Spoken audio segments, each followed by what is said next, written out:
বিসমিল্লাহির রহমানির রহিম। পরম করুণাময় অসীম দয়ালু আল্লাহর নামে শুরু করছি। সর্বপ্রথম মহান আল্লাহর দরবারে শুকরিয়া আদায় করিতেছি যে মহান আল্লাহ আমাদের আশরাফুল মখলুকাত মানুষ বানিয়ে এই দুনিয়ায় পাঠিয়েছেন। প্রিয় দেশবাসী, আমাদের বাংলাদেশ একটি স্বাধীন সার্বভৌম দেশ। এই দেশটিকে রক্ষা করা আমাদের সকলের নৈতিক দায়িত্ব। এই দেশটির প্রতিটি বালুকণা ও জলরাশির হেফাজত করা আমাদের দায়িত্ব ও কর্তব্য। আমরা কেউই এই গুরু দায়িত্ব থেকে দূরে থাকতে পারবো না। যে যার অবস্থান থেকে তাদের উপর অর্পিত গুরু দায়িত্ব পালন করবেন। যার যার কর্মস্থলে তাদের স্ব কর্তব্য পালন করবেন। কোনো অবস্থাতেই গাফিলতি বা দায়িত্বের অবহেলা করা যাবে না। দেশের সকল জনগণ সর্বদা সৎ ও নিষ্ঠাবান থাকবেন।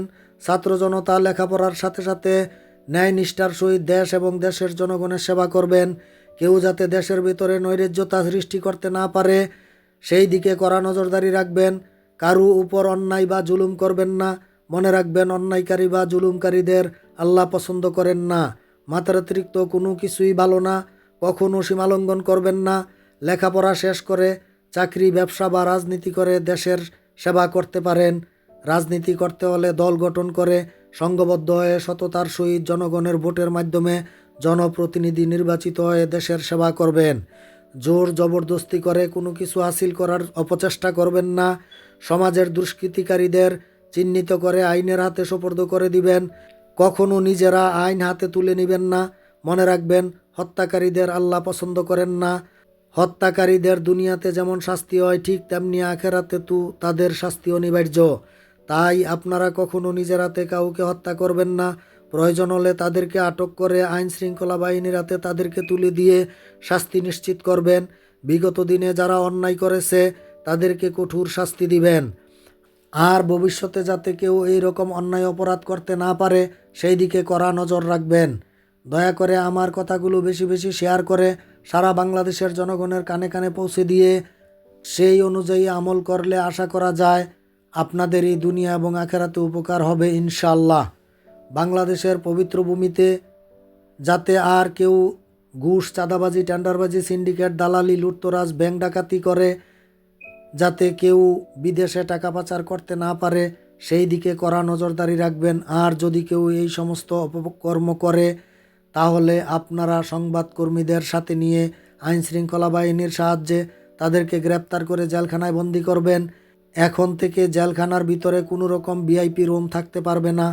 মানুষ খুন করে, জনগণের টাকা, দেশের সম্পদ আত্মসাৎ করে, দেশের টাকা বিদেশে পাচার করে যদি ভিআইপি রুমে থাকে তাহলে জেলখানায় বন্দি করে লাভ কি? তাহলে তো মনে হয় তারা তাদের এয়ার কন্ডিশন বাসায়ই থাকে। তাদেরকে জেলখানার ভিতরে কঠোর থেকে কঠোরতর শাস্তি প্রদান করতে হবে। জেলখানার ভিতরে বিরাট এলাকা জুড়ে তাদেরকে দিয়ে কৃষিকাজ করাতে হবে, পুকুর কেটে মাছের চাষ করাতে হবে এবং হাঁস, মুরগি, গরু, ছাগলের খামার বানিয়ে সেখানে তাদেরকে দিয়ে কাজ করাতে হবে। তাহলেই তাদের উপযুক্ত শাস্তি হবে।